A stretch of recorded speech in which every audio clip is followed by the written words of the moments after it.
Got a minute or two? We have a way to make it not okay. Welcome to Sinister Minutes. I'm your host, writer and storyteller, Kurt Homer. Next to me is the master of macabre musical musings, the maestro of mood, Tim Parker. Together, let us take you on a journey into the dark heart of disturbing. Sinister Minutes. It's not okay.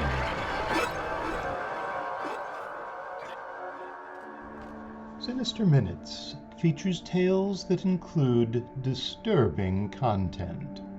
That's intentional, because like the podcast itself, the creators here at Sinister Minutes are really not okay.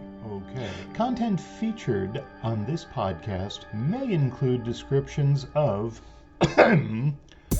abuse, addiction, alcohol, blood, bodily fluids, bondage, bones, bullying, burning, cancer, cannibalism, cheating, clowns, coma, confinement, control, cults, death, decapitation, depression, diets, divorce, domestic abuse, drowning, drugs, dying, eating disorders, epidemics, experimentation, family conflict, fear, fighting, fire, gaslighting, ghosts, gore, guns, harassment, hate crimes, hazing, homelessness, homicide, hospitalization, hostage situations, hostile work environments, illness, incarceration,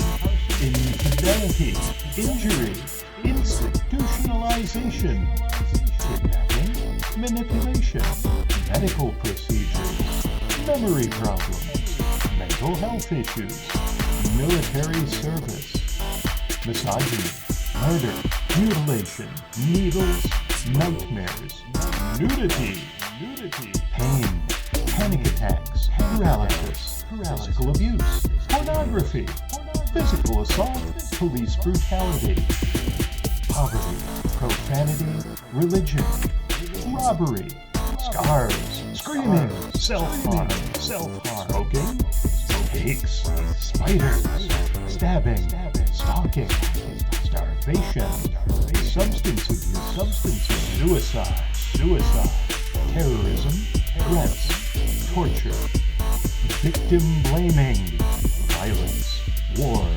weapons, weather, and maybe, just maybe, witches.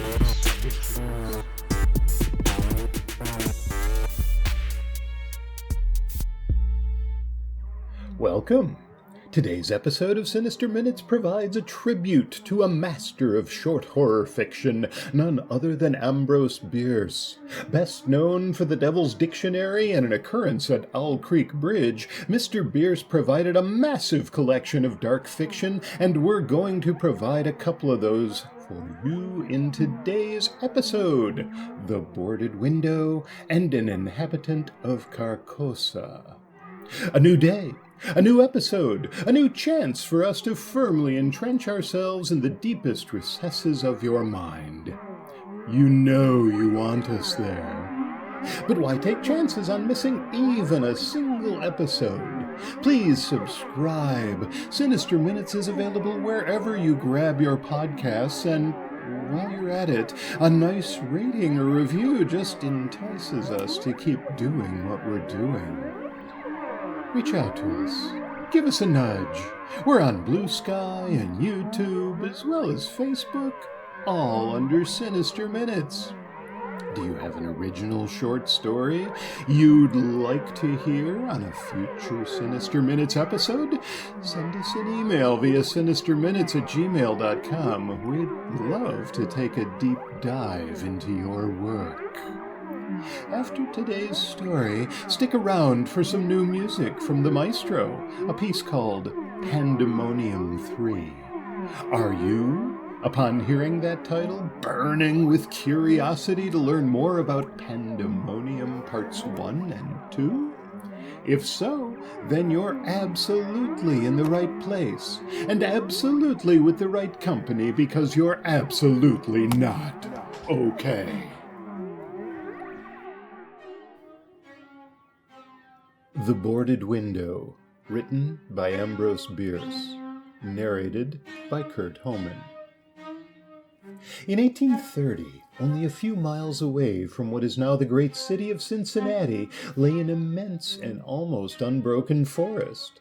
The whole region was sparsely settled by people of the frontier, restless souls who no sooner had hewn fairly habitable homes out of the wilderness and attained to that degree of prosperity which today we should call indigence, than, impelled by some mysterious impulse of their nature, they abandoned all and pushed farther westward to encounter new perils and privations in the effort to regain the meager comforts which they had voluntarily renounced.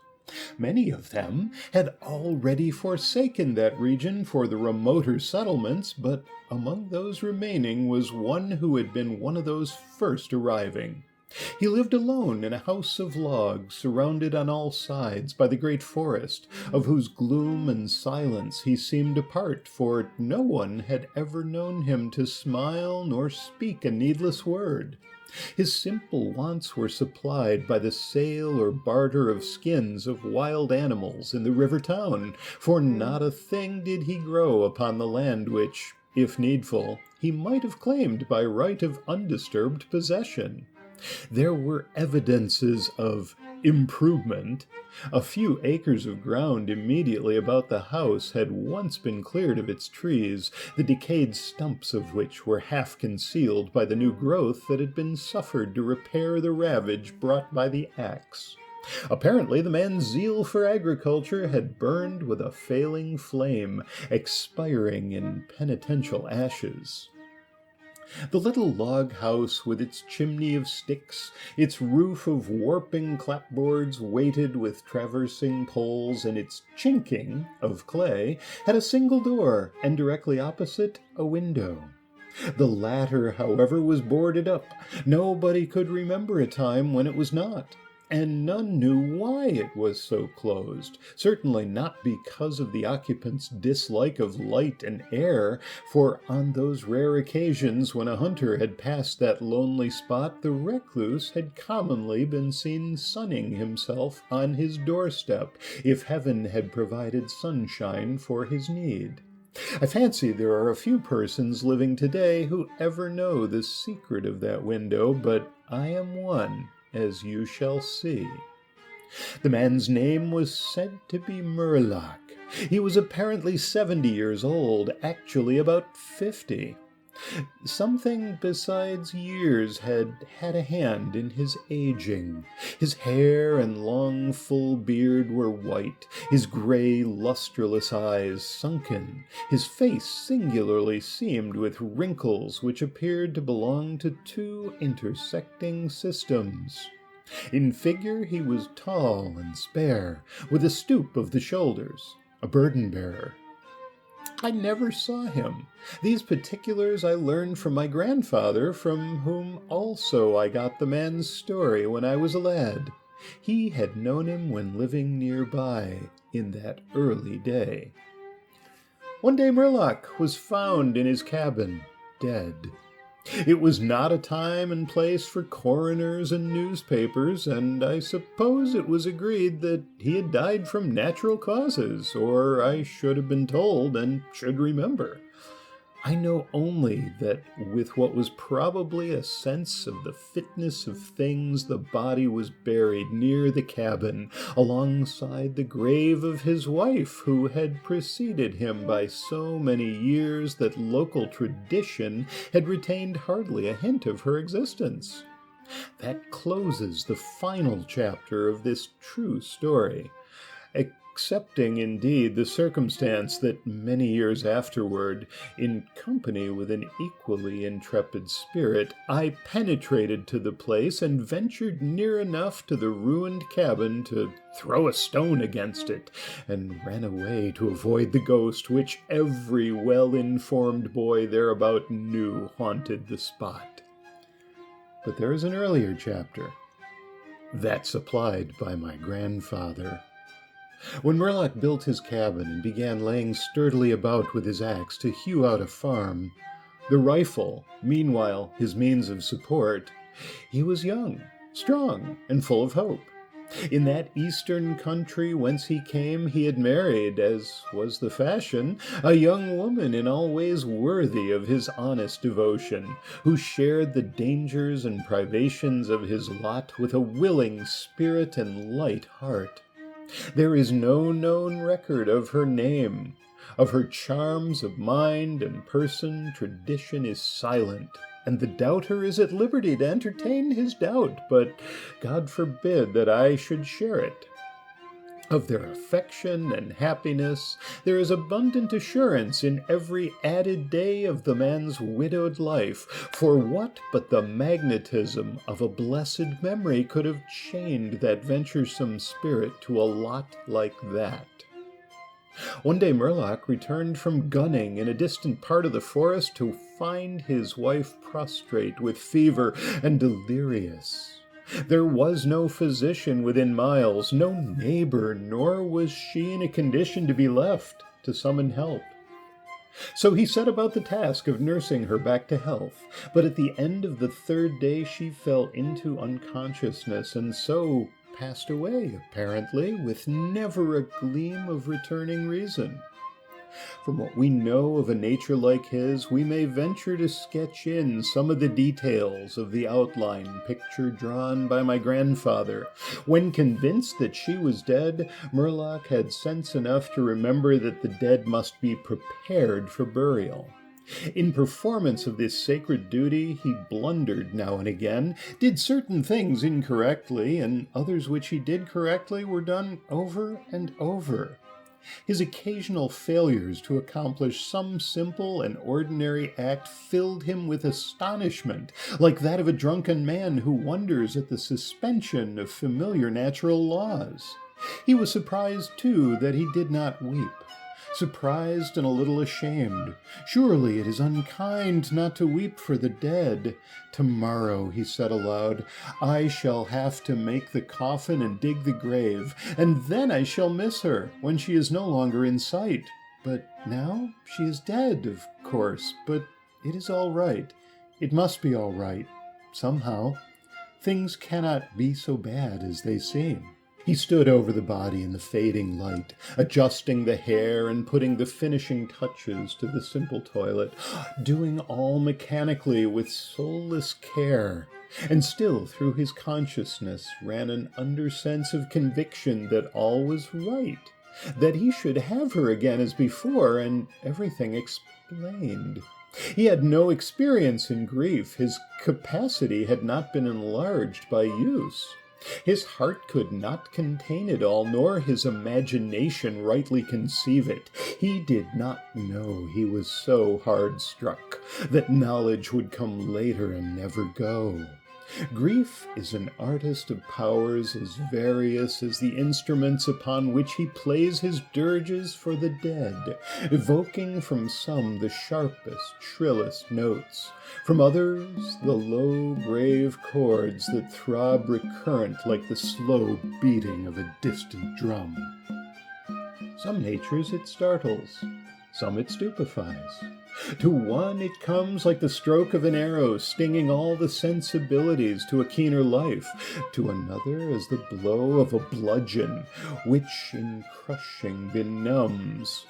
We may conceive Murlock to have been that way affected, for in here we are upon surer ground than that of conjecture. No sooner had he finished his pious work than, sinking into a chair by the side of the table upon which the body lay, and noting how white the profile showed in the deepening gloom, he laid his arms upon the table's edge and dropped his face into them, tearless yet and unutterably weary. At that moment came in through the open window a long, wailing sound like the cry of a lost child in the far deeps of the darkening woods. But the man did not move. Again, and nearer than before, sounded that unearthly cry upon his failing sense. Perhaps it was a wild beast. Perhaps it was a dream. For Murloc was asleep. Some hours later, as it afterward appeared, this unfaithful watcher awoke and, lifting his head from his arms, intently listened, he knew not why. There in the black darkness by the side of the dead, recalling all without a shock, he strained his eyes to see, he knew not what. His senses were all alert, his breath was suspended, his blood had stilled its tides as if to assist the silence. Who, what had waked him, and where was it? Suddenly the table shook beneath his arms, and at the same moment he heard, or fancied that he heard, a light, soft step. Another. Sounds as of bare feet upon the floor. He was terrified beyond the power to cry out or move. Perforce he waited there in the darkness through seeming centuries of such dread as one may know, yet live to tell. He tried vainly to speak the dead woman's name, vainly to stretch forth his hand across the table to learn if she were there. His throat was powerless, his arms and hands were like lead. Then occurred something most frightful. Some heavy body seemed hurled against the table with an impetus that pushed it against his breast so sharply as to nearly overthrow him, and at the same instant he heard and felt the fall of something upon the floor with so violent a thump that the whole house was shaken by the impact. A scuffling ensued, and a confusion of sounds impossible to describe. Murloc had risen to his feet. Fear had by excess forfeited control of his faculties. He flung his hands upon the table. Nothing was there. There is a point at which terror may turn to madness, and madness incites to action. With no definite intent, from no motive but the wayward impulse of a madman, Murloc sprang to the wall, with a little groping seized his loaded rifle, and without aim discharged it. By the flash which lit up the room with vivid illumination, he saw an enormous panther dragging the dead woman toward the window, its teeth fixed in her throat. Then there were darkness blacker than before and silence. And when he returned to consciousness, the sun was high and the wood vocal with songs of birds. The body lay near the window, where the beast had left it when frightened away by the flash and report of the rifle. The clothing was deranged, the long hair in disorder. The limbs lay anyhow. From the throat, dreadfully lacerated, had issued a pool of blood not yet entirely coagulated. The ribbon with which he had bound the wrists was broken. The hands were tightly clenched. Between the teeth was a fragment of the animal's ear.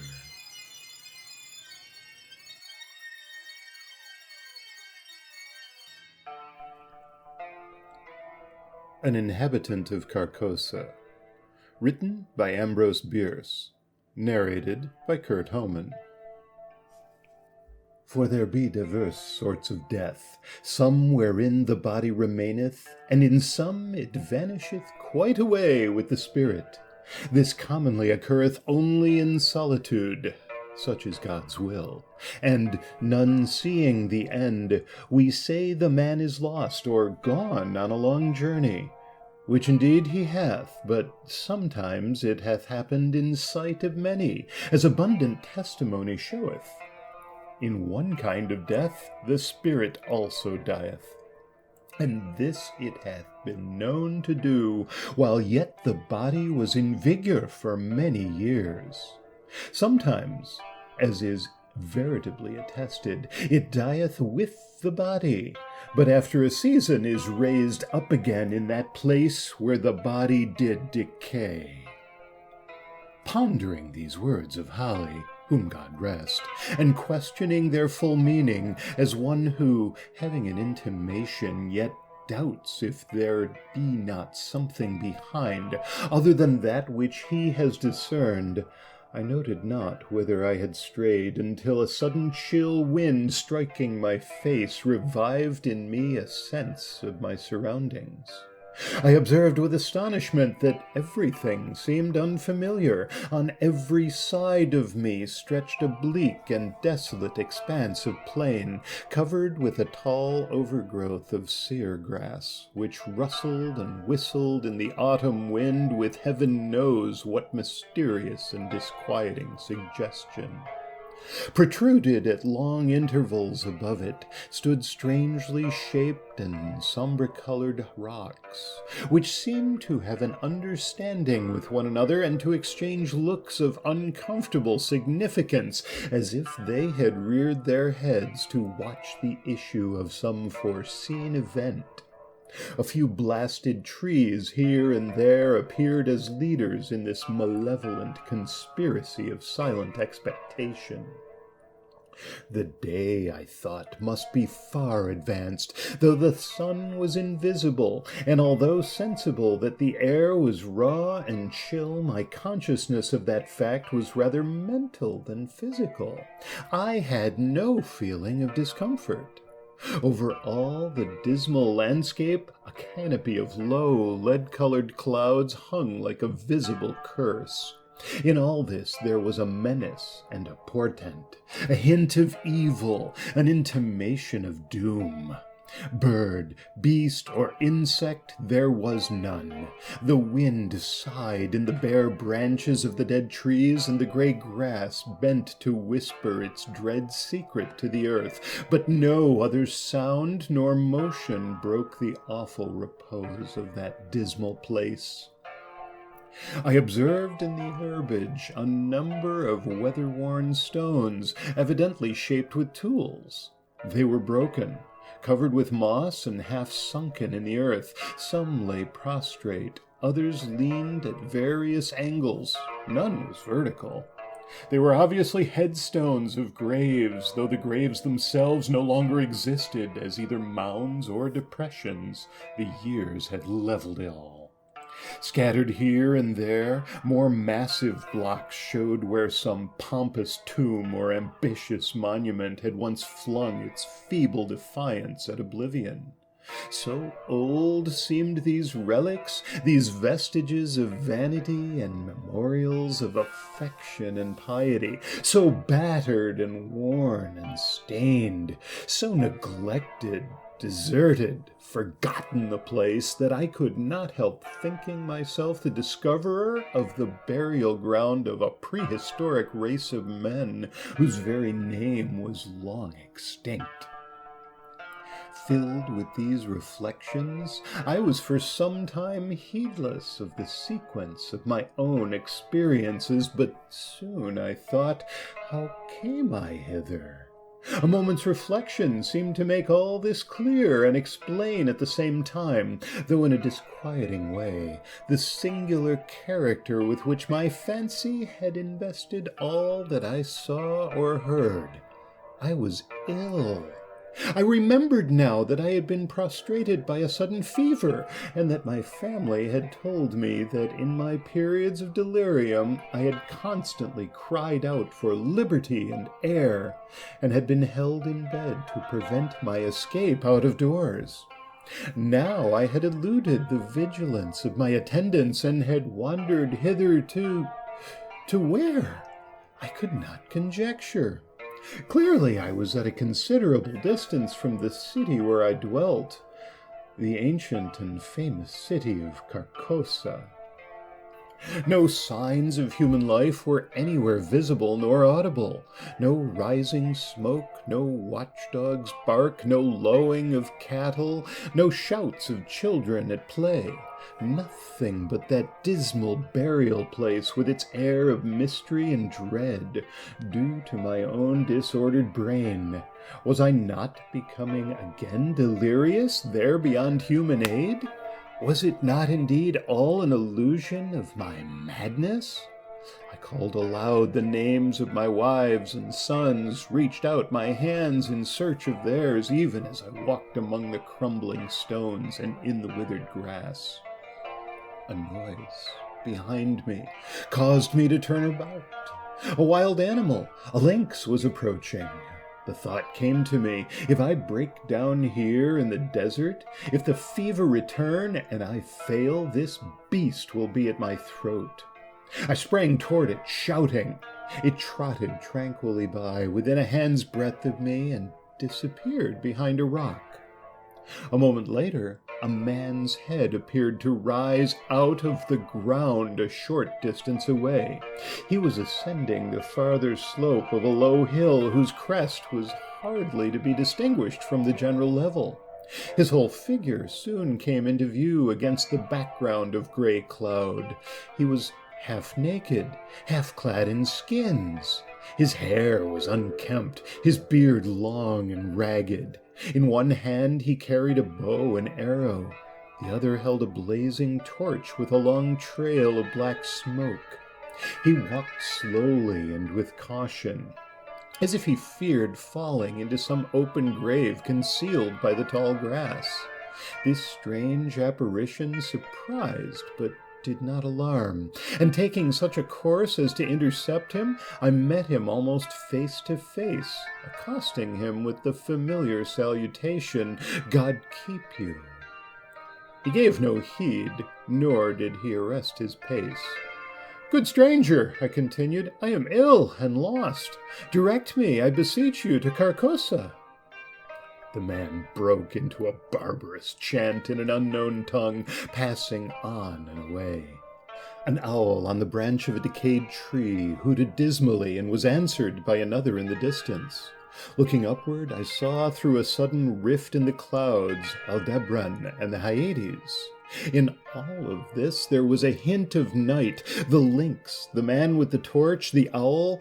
Yet I saw even the stars in absence of the darkness. I saw, but was apparently not seen nor heard. Under what awful spell did I exist?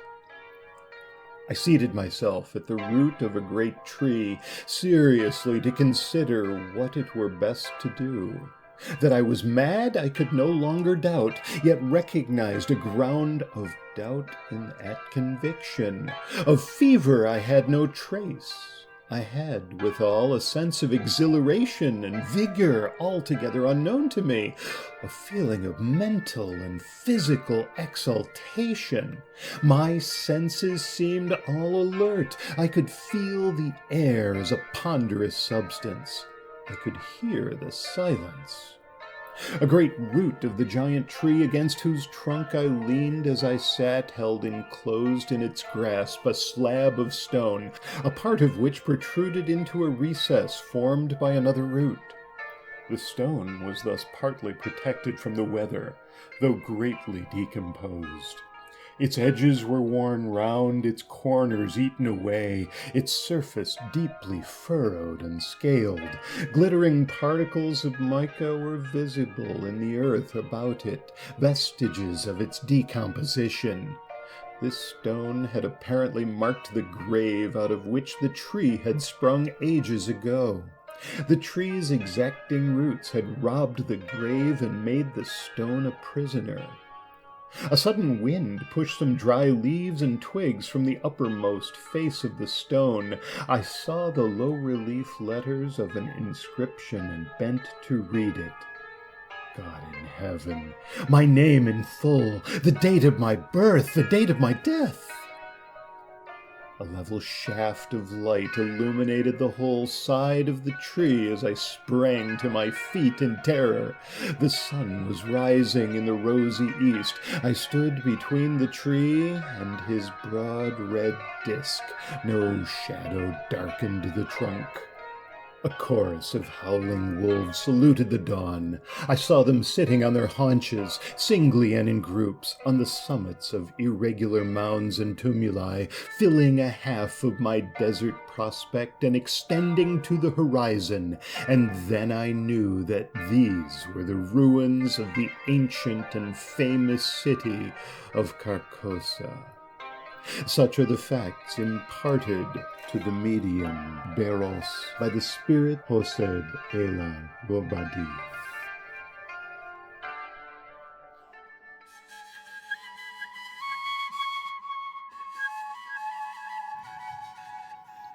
Pandemonium 3, composed and performed by Tim Parker.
Sinister Minutes is presented by Kurt Homan and Tim Parker. The musical score was composed and performed by Tim Parker. Our production team consists of Kurt Homan and Tim Parker. On behalf of everyone here at the Sinister Minutes podcast, namely Kurt Homan and Tim Parker, we thank you for listening, for joining us as we explore all the ways in which we are not okay. This audio program is copyright 2024 by Kurt Homan and Tim Parker under a Creative Commons Attribution, Non-Commercial, No Derivatives license.